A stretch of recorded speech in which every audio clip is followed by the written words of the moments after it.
Good morning.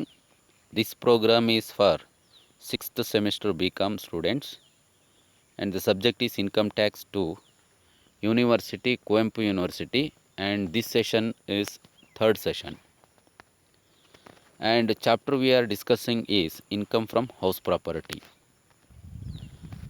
Objectives of this session is to understand the format for computation of income from house property, that is let out property and self-occupied property. In the previous presentation, we understand about the property income exempt from tax and types of house property. In this session, we are going to understand the format for computation of income from house property, that is let out house property and self-occupied house property. See, look at this. This is the format for computation of income from house property, that is let out property. ಇದು ನಾವು income from house property calculation ಮಾಡಲಿಕ್ಕೆ, taxable income from house property calculation ಮಾಡಲಿಕ್ಕೆ format ಇದನ್ನು use ಮಾಡ್ತೀವಿ. ಈ ಫಾರ್ಮ್ಯಾಟನ್ನು let out ಪ್ರಾಪರ್ಟಿಗೆ ಮಾತ್ರ use ಮಾಡ್ತೀವಿ ನಾವು. ಈಗ ಒನ್ ಬೈ ಒನ್ ನೋಡಿ ಏನೇನು ಕಂಟೆಂಟ್ಸ್ ಇರುತ್ತೆ. So what are the contents included in computation of taxable income from house property. Let us look into the contents one by one. First we should take into account municipal value. First ನಾವು municipal value ತೊಗೊಳ್ಬೇಕು. ಇದು ಪ್ರಾಬ್ಲಮಲ್ಲಿ ಕೊಟ್ಟಿರ್ತಾನೆ municipal value, ಆಯ್ತಲ್ವಾ. ಆಮೇಲೆ ನಾವು municipal value ಮೀನಿಂಗನ್ನು ಈಗ already ಹಿಂದಿನ ಸೆಷನಲ್ಲಿ ನೋಡಿದ್ದೀವಿ ನಾವು. ಈ ಕಂಟೆಂಟ್ಸಲ್ಲಿ ಏನೇನು ಕಂಟೆಂಟ್, ಈ ಫಾರ್ಮ್ಯಾಟಲ್ಲಿ ಏನೇನು ಕಂಟೆಂಟ್ಸ್ ಇದ್ದಾವೆ, ಎಲ್ಲ ಕಂಟೆಂಟಿನ ಮೀನಿಂಗನ್ನು ಹಿಂದಿನ ಸೆಷನ್ಗಳಲ್ಲಿ ನಾವು ತಿಳ್ಕೊಂಡಿದ್ದೀವಿ. ಇಲ್ಲಿ ನಾವು ಡೈರೆಕ್ಟಾಗಿ ವ್ಯಾಲ್ಯೂ ತಗೊಳ್ಳುವಂಥದ್ದು. ಫಸ್ಟು ಮುನ್ಸಿಪಲ್ ವ್ಯಾಲ್ಯೂನ ತಗೊಳ್ಳಿ. Next fair rental value. So fair rental ವ್ಯಾಲ್ಯೂನು ಮೀನಿಂಗ್ ಗೊತ್ತಿದೆ ನಿಮಗೆ. ಫೈ ರೆಂಟಲ್ ವ್ಯಾಲ್ಯೂ ತೊಗೊಳ್ರಿ. ಈಗ ಎರಡು ವ್ಯಾಲ್ಯೂನ ಕಂಪೇರ್ ಮಾಡಿ. ಇಲ್ಲಿ ಅಡಿಷನ್ ಅಥವಾ ಡಿಡಕ್ಷನ್ಸ್ ಇಲ್ಲ. ಕಂಪೇರ್ ಮಾಡಿ ಯಾವುದು ಹೈಯೆಸ್ಟ್ ಇರುತ್ತೋ ಆ ವ್ಯಾಲ್ಯೂನ ನೆಕ್ಸ್ಟು ಟೋಟಲಲ್ಲಿ ತೊಗೊಳ್ಳಿ. ಸೊ ಈ municipal value or fair rental value whichever is higher, ಯಾವುದು ಹೈಯೆಸ್ಟ್ ಇರುತ್ತೆ ಅದಕ್ಕೆ ನೋಷನಲ್ ರೆಂಟ್ ಅಂತ ತೋರಿಸ್ತೀವಿ ನಾವು. ನೆಕ್ಸ್ಟು ನೋಷನಲ್ ರೆಂಟನ್ನ ತೊಗೊಂಡ ನಂತರ ಸ್ಟ್ಯಾಂಡರ್ಡ್ ರೆಂಟ್ ಕೊಟ್ಟಿದ್ದರೆ ತೊಗೊಳ್ಳಿ.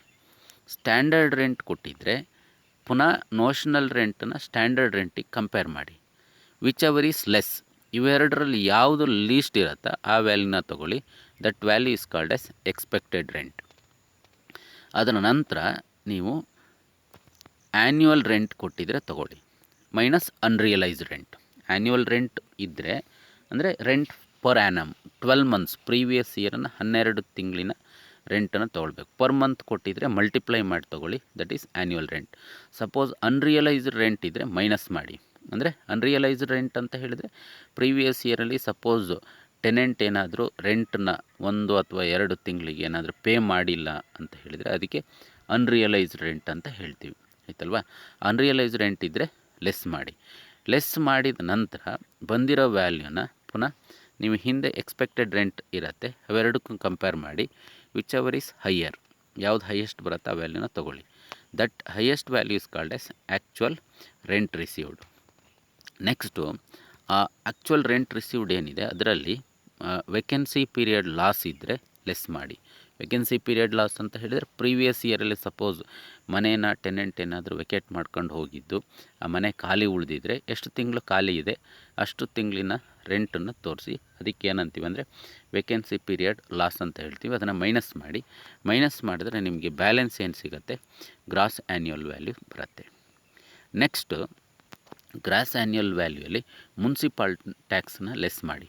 Municipal tax paid by owner only, ಇದನ್ನು ಲೆಸ್ ಮಾಡಬೇಕು. ಸಪೋಸ್ ಟೆನೆಂಟ್ ಪೇ ಮಾಡಿದ್ರೆ ಅದನ್ನು ನೀವು ಲೆಸ್ ಮಾಡೋದು ಬೇಕಾಗಿಲ್ಲ. ಸೊ ಮುನ್ಸಿಪಲ್ ಟ್ಯಾಕ್ಸನ್ನು ಲೆಸ್ ಮಾಡಿದ್ರೆ ಬ್ಯಾಲೆನ್ಸ್ ಏನು ಬರುತ್ತೆ, that is called S net annual value. So ಇದು ಒಂದು ಸ್ಟೇಜ್ ಆಯಿತು. Next net annual value calculation ಮಾಡಿದ ಮೇಲೆ ಡಿಡಕ್ಷನ್ಸಿಗೆ ಬನ್ನಿ. ಡಿಡಕ್ಷನ್ ಅಂಡರ್ ಸೆಕ್ಷನ್ 24 ಇಲ್ಲಿ 3 ಡಿಡಕ್ಷನ್ಸ್ ಬರುತ್ತೆ. ಒಂದು standard deduction. Standard deductions at 30% on net annual value. Net annual value ನೀವು ಅಲ್ಲಿ ಕ್ಯಾಲ್ಕುಲೇಟ್ ಮಾಡಿರ್ತೀರ, ಹಿಂದೆ ಬಂದಿರುತ್ತೆ, ಅದರ ಮೇಲೆ 30% ಕ್ಯಾಲ್ಕುಲೇಟ್ ಮಾಡಿ ಲೆಸ್ ಮಾಡಿ. ಇನ್ನೊಂದು ಡಿಡಕ್ಷನ್ ಅಂತ ಹೇಳಿದರೆ ಇಂಟ್ರೆಸ್ಟ್ ಆನ್ ಲೋನ್. 2 ಡಿಡಕ್ಷನ್ಸ್ ಬರುವಂಥದ್ದು ಇಲ್ಲಿ. Interest on loan. Interest on ಲೋನಲ್ಲಿ 2 ಸಬ್ ಕ್ಯಾಟಗರಿ ಬರುತ್ತೆ ನಿಮಗೆ. ಒಂದು ಪ್ರೀ ಕನ್ಸ್ಟ್ರಕ್ಷನ್ ಪೀರಿಯಡ್ ಇಂಟ್ರೆಸ್ಟ್, ಇನ್ನೊಂದು ಕರೆಂಟ್ ಪ್ರೀವಿಯಸ್ ಇಯರ್ ಇಂಟ್ರೆಸ್ಟ್ ಅಂತ ಬರುತ್ತೆ. ಇದೆರಡನ್ನ ನೀವು ವರ್ಕಿಂಗ್ ನೋಟಲ್ಲಿ ಮಾಡ್ಕೋಬೇಕು. ಸಪೋಸ್ ಪ್ರಾಬ್ಲಮಲ್ಲಿ ಕೊಟ್ಟಿದ್ದರೆ ಡೈರೆಕ್ಟಾಗಿ ಲೆಸ್ ಮಾಡಿ. ಪ್ರೀ ಕನ್ಸ್ಟ್ರಕ್ಷನ್ ಪೀರಿಯಡ್ ಇಂಟ್ರೆಸ್ಟ್ ಅಂತ ಹೇಳಿದರೆ ಪ್ರಿಸೀಡಿಂಗ್ ಪ್ರೀವಿಯಸ್ ಇಯರ್ ಇಂಟ್ರೆಸ್ಟ್, ಅದು ನೀವು ವರ್ಕಿಂಗ್ ನೋಟಲ್ಲಿ ಮಾಡ್ಕೊಂಡಿರಬೇಕು. ಅದನ್ನು ಮಾಡಿಕೊಂಡು ಇಲ್ಲಿ ಲೆಸ್ ಮಾಡಿ. ಕರೆಂಟ್ ಪ್ರೀವಿಯಸ್ ಇಯರ್ ಅಂದರೆ ಪ್ರೀವಿಯಸ್ ಇಯರ್ ಇಂಟ್ರೆಸ್ಟ್, ಇವೆರಡೂ ಲೆಸ್ ಮಾಡಬೇಕು. ಸೊ ಹಾಗಾಗಿ ಇವೆರಡು ಡಿಡಕ್ಷನ್ಸ್ ಬರುತ್ತೆ. ಈ ಡಿಡಕ್ಷನ್ಸ್ ಲೆಸ್ ಮಾಡಿದ್ರೆ ನಿಮಗೆ taxable income from house property ಬರುತ್ತೆ. So this is the format for computation of taxable income from house property in case of let out property. ಇದು ಲೆಟ್ಔಟ್ ಪ್ರಾಪರ್ಟಿಗೆ ಯೂಸ್ ಮಾಡ್ತೀವಿ.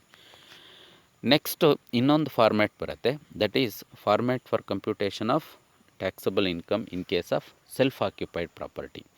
ಈಗ ಸೆಲ್ಫ್ ಆಕ್ಯುಪೈಡ್ ಅಂತ ಹೇಳಿದರೆ ಅಸೆಸ್ಸಿ ಅವನ ಓನ್ ರೆಸಿಡೆನ್ಸಿಗೆ ಅವನ ಮನೇನ ಯೂಸ್ ಮಾಡಿಕೊಂಡ್ರೆ ಅದಕ್ಕೆ ಸೆಲ್ಫ್ ಆಕ್ಯುಪೈಡ್ ಪ್ರಾಪರ್ಟಿ ಅಂತ ಹೇಳ್ತೀವಿ. ಪ್ರೀವಿಯಸ್ ಫಾರ್ಮ್ಯಾಟು ಲೆಟ್ಔಟ್ ಅಂತ ಹೇಳಿದರೆ ಅವನು ಆ ಮನೇನ ಅವನು ಬಿಸ್ನೆಸ್ ಪರ್ಪಸ್ಸಿಗಾದರೂ ಲೆಟ್ಔಟ್ ಮಾಡಿರ್ಬೋದು, ಅಥವಾ ಬೇರೆಯವರಿಗೆ ರೆಂಟ್ ಪರ್ಪಸ್ಸಿಗೆ ರೆಸಿಡೆನ್ಷಿಯಲ್ ಪರ್ಪಸ್ಸಿಗೂ ಲೆಟ್ಔಟ್ ಮಾಡಿರ್ಬೋದು. ಈಗ ಸೆಲ್ಫ್ ಆಕ್ಯುಪೈಡ್ ಪ್ರಾಪರ್ಟಿಗೆ ನಿಮಗೆ ಒಂದು ಸಿಂಪಲ್ ಫಾರ್ಮ್ಯಾಟ್ ಇದೆ. Locate this format. ಇದರಲ್ಲಿ ನೀವು ಡೈರೆಕ್ಟಾಗಿ ಫಸ್ಟು ಗ್ರಾಸ್ ಆ್ಯನ್ಯುವಲ್ ವ್ಯಾಲ್ಯೂನ ತೋರಿಸಿ, ಆಯ್ತಲ್ವಾ. ಪ್ರೀವಿಯಸ್ ಯಾವ ಟ್ರಾನ್ಸಾಕ್ಷನ್ಸ್ ಕೊಟ್ಟಿದ್ರೂ ಸಹ ನೀವು ತೊಗೊಳ್ಳೋದು ಬೇಡ. ಡೈರೆಕ್ಟಾಗಿ ಗ್ರಾಸ್ ಆ್ಯನ್ಯುವಲ್ ವ್ಯಾಲ್ಯೂನ ನಿಲ್ ಅಂತ ತೋರಿಸಿ. ಗ್ರಾಸ್ ಆ್ಯನ್ಯುವಲ್ ವ್ಯಾಲ್ಯೂ ತೊಗೊಂಡು ನಿಲ್ ಅಂತ ತೋರಿಸಿ, ಪುನಃ ಅದರಲ್ಲಿ ಮುನ್ಸಿಪಲ್ ಟ್ಯಾಕ್ಸನ್ನು ಮೈನಸ್ ಮಾಡಿ. ಬಟ್ ಮುನ್ಸಿಪಲ್ ಟ್ಯಾಕ್ಸನ್ನು ಸಹ ನೀವು ನಿಲ್ ಅಂತಲೇ ತೋರಿಸ್ಬೇಕು. ನಿಲ್ ಅಂತ ತೋರಿಸಿ ಲೆಸ್ ಮಾಡಿದ್ರೆ ನಿಮಗೆ net annual value also becomes nil. ಇದಾದ ನಂತರ ಡಿಡಕ್ಷನ್ಸಿಗೆ ಬನ್ನಿ. ಈಗ ಹಿಂದಿನ ಫಾರ್ಮ್ಯಾಟಲ್ಲಿ ನೋಡಿದಾಗೆ ನಮಗೆ ಒಟ್ಟು 2 ಡಿಡಕ್ಷನ್ ಬರುತ್ತೆ. ಒಂದು ಸ್ಟ್ಯಾಂಡರ್ಡ್ ಡಿಡಕ್ಷನ್, ಇನ್ನೊಂದು interest on loan. Interest on ಲೋನಲ್ಲಿ 2 ಕ್ಯಾಟಗರಿ ಬರುತ್ತೆ. ಒಂದು ಪ್ರೀ ಕನ್ಸ್ಟ್ರಕ್ಷನ್ ಪೀರಿಯಡ್ ಬರುತ್ತೆ, ಇನ್ನೊಂದು ಕರೆಂಟ್ ಪ್ರೀವಿಯಸ್ ಇಯರ್ ಬರುತ್ತೆ. ಇಲ್ಲಿ ನೋಡಿ, ಈಗ ಡಿಡಕ್ಷನ್ಸಲ್ಲಿ ಫಸ್ಟ್ ಡಿಡಕ್ಷನ್ ನಿಲ್ ಆಗಿರುತ್ತೆ. ಯಾಕಂತ ಹೇಳಿದರೆ ಸ್ಟ್ಯಾಂಡರ್ಡ್ ಡಿಡಕ್ಷನ್ ನೀವು ಯಾವುದ್ರ ಮೇಲೆ ಕ್ಯಾಲ್ಕುಲೇಟ್ ಮಾಡೋದು ಅಂತ ಹೇಳಿದರೆ ನೆಟ್ ಆ್ಯನ್ಯುವಲ್ ವ್ಯಾಲ್ಯೂ ಮೇಲೆ ಕ್ಯಾಲ್ಕುಲೇಟ್ ಮಾಡೋದ್ರಿಂದ ನೆಟ್ ಆ್ಯನ್ಯುವಲ್ ವ್ಯಾಲ್ಯೂ ನಿಲ್ ಇರುತ್ತೆ. ಹಾಗಾಗಿ ಸ್ಟ್ಯಾಂಡರ್ಡ್ ಡಿಡಕ್ಷನ್ಸು ಏನಾಗುತ್ತೆ, ನಿಲ್ ಆಗುತ್ತೆ. ಬಟ್ ಎರಡನೇ ಡಿಡಕ್ಷನ್ಸ್ ಇರುತ್ತೆ. ಇಂಟ್ರೆಸ್ಟ್ ಆನ್ ಲೋನ್ ಇದ್ದರೆ ಅವನು ಇಂಟ್ರೆಸ್ಟ್ ಪೇ ಮಾಡಬೇಕಾದ್ರೆ ಅದನ್ನು ಡಿಡಕ್ಷನ್ಸಲ್ಲಿ ತೋರಿಸ್ಬೋದು. ಈ ಇಂಟ್ರೆಸ್ಟ್ ಆನ್ ಲೋನ್ ನಿಮಗೆ ಪ್ರಾಬ್ಲಮಲ್ಲೇ ಕೊಟ್ಟಿದ್ದರೆ ಡೈರೆಕ್ಟಾಗಿ ಲೆಸ್ ಮಾಡಿ.